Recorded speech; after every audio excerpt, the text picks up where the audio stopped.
people describe Ninfa's food is describe it in one single word. It's awesome. Ninfa's put the fajitas on the map. I like the flavors having a tornado in my mouth. Look at that. And you put some aguacate on it.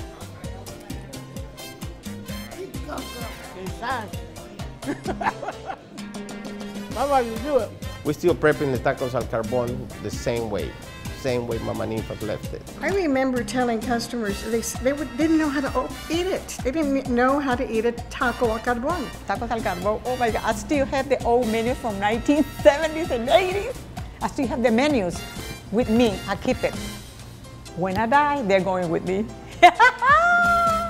We're still cooking the tortilla to order, slice the meat to order, roll it up, and it comes with chile con queso, guacamole, pico de gallo, and rice and beans, and people love that. She was a maternal icon. She was a maternal, loving person that treated everybody the same. Didn't matter what walk of life they came from, but she was a mother to the city. You see that beautiful smile and the beautiful dimple on her face? That is like a welcome people, like, you know, she's still with us. And it's in every corner on this building. It's right here, it's right there, and the beautiful mirror right there by the bar. But the most important place, the cheese, is in our heart. My parents had a tortilla and pizza factory. It was a combination of our cultures, the Mexican side and the Italian side. My mother married my father, who was from Rhode Island. They met New Year's Eve at a party, and 9 months later they were married, September 22nd, 1946. My mother couldn't handle the weather in Rhode Island. It was just too frigid. She was a South Texas girl. This is an infamous story. They tossed a coin. My dad read that Los Angeles and Houston were the two cities that had great opportunity for growth. My father wanted Los Angeles, my mother wanted Houston to be close to her family. And guess who won? I have a feeling my mother she fixed the toss. So they moved to Houston. My uncle, Santitos, he invented the tortilla machine. So he probably advised them to have a tortilla factory in Houston. They were ahead of their time. The tortillas, and then my dad had this vision of marketing pizzas.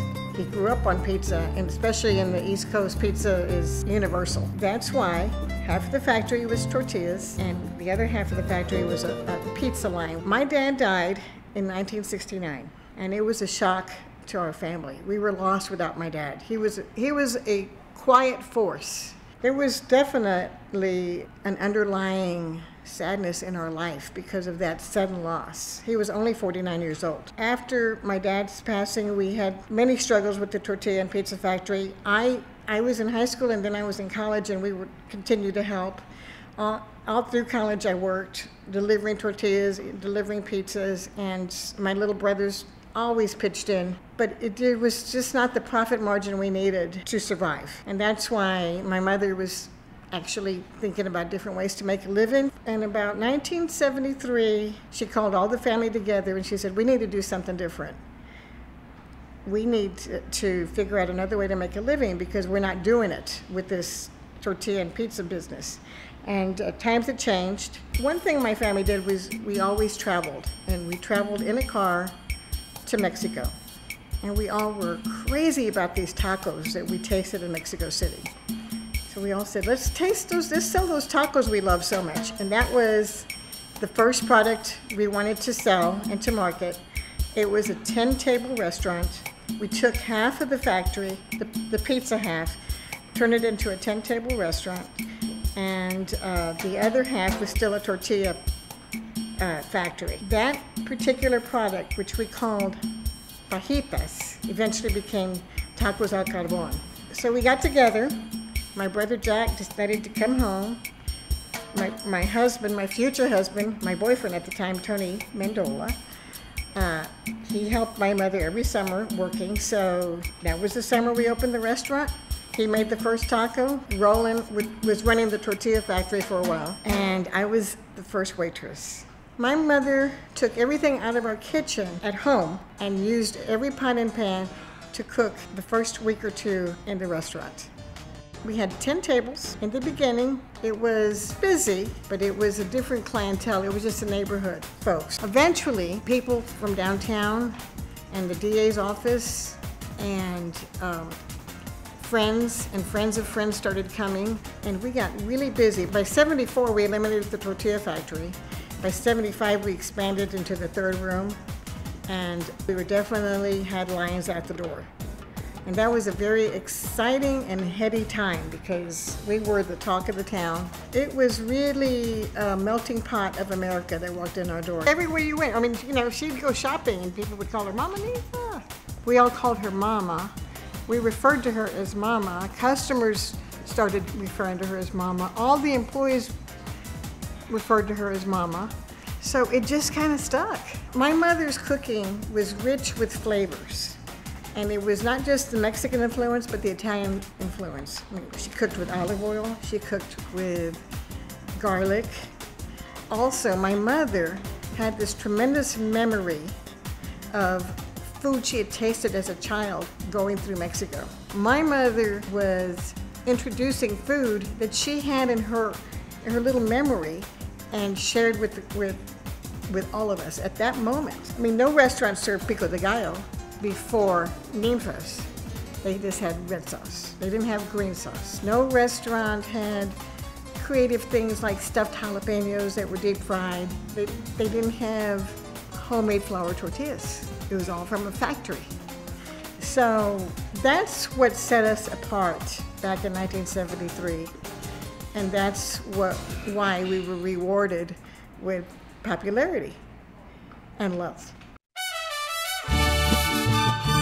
My mother instilled so many values. The greatest value was the value of love. I miss her every day. I don't have a lot of regrets in my life, but just one more day, just one more lunch with her. It was a huge loss. It's a loss we feel intensely 19 years later. The restaurant on Navigation, including the building, will always have a very special place in my heart. It signifies the hard work of my parents. It signifies my childhood and the many, many happy memories I have of being with them. When we grew up, it was largely a Hispanic neighborhood, and there was a lot of industry, a lot of businesses, and so it wasn't necessarily a neighborhood where you could just, you know, run down the street and hang out with your friends. But what it did do was open the door for the other part of the city to see what's going on Navigation. In the beginning, people were a little worried and it felt sketchy to them. Now it's so hip, it's called Edo. Who knew? She put us on the map. We appreciate what you did for us. A lot of employees from NINFA'S days still work for my family, either at NINFA'S or here. I started working here in 1976, a day after Thanksgiving, and until today, I'm 44 years. You know, they've not been working here. She said, "You still working over here?" I said, "Yes." "Tina, how long you working here?" 38 years. And she's like, "Oh my God, I can't believe it, you still here." I love to work with her, and when she needs some help, I help her, and it's not a big issue to work with her. It's not, no. I'm very powerful and she's not. My sister, yeah, but sometimes, well, it's my sister. Sometimes I say, "Hey, viejita, get out of here." Don't bother me. I was born in Honduras, a little town they call San Pedro Sula, which is one of the industrial areas down there. My mom used to work for NINFA'S. That's how I came up to NINFA'S. I guess it's in my genes. My mom used to be in one of the best hotels in my hometown, Honduras, when I was born. She used to work in the hotel, being a chef, international chef. Single mother, my father passed away in a motorcycle accident. I got forced to, you know, become the chef of the house because she was working all day long and I was cooking my own meals. And that's how I started seeing the ingredients in food in a different way. And I knew I can do a lot more than that. After I left Houston, after I finished my high school, I went to New Jersey. I ended up in San Francisco, California, with one of the best celebrity chefs in the United States. It's a female chef, Nancy Oaks of Boulevard in San Francisco. And she was my mentor for 18 years. When I decided to move back to Houston, I saw a big opportunity. It was the best decision ever I made, moving back to Houston, bringing all that experience from traveling to Europe and all over the United States, and put all those flavors back here in NINFA'S using different techniques. I was reading the menu, and I think, you know, like in every kitchen, every restaurant, things need to be updated. So I decided to, you know, start using my knowledge, my experience with good ingredients, and find a way out of working with peppers and different spices and Latin flavors. You know, I find a way to marry those two. You know, good ingredients. Who doesn't like good ingredients or good food? NINFA'S the best crab cake. You know, it's coming out of the wood burning oven. In San Francisco, I used to work with the wood burning oven, and I thought, you know, if we were in Texas, people barbecue a lot here. You know, we come up with this great idea to add an oven to the kitchen. So now we cook a lot of stuff coming out of the oven.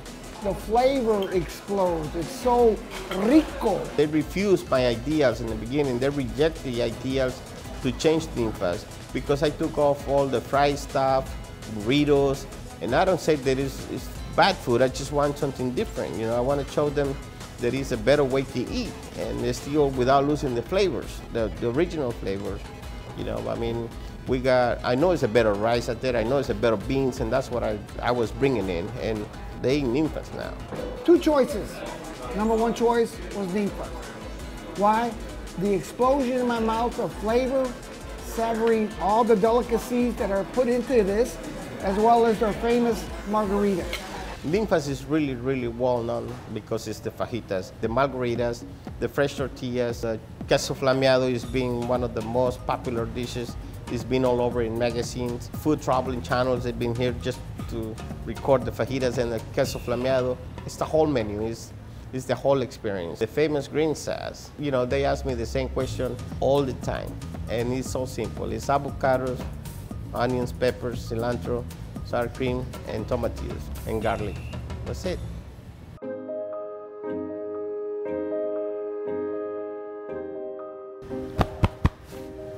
It's in my heart. She treated us like a family.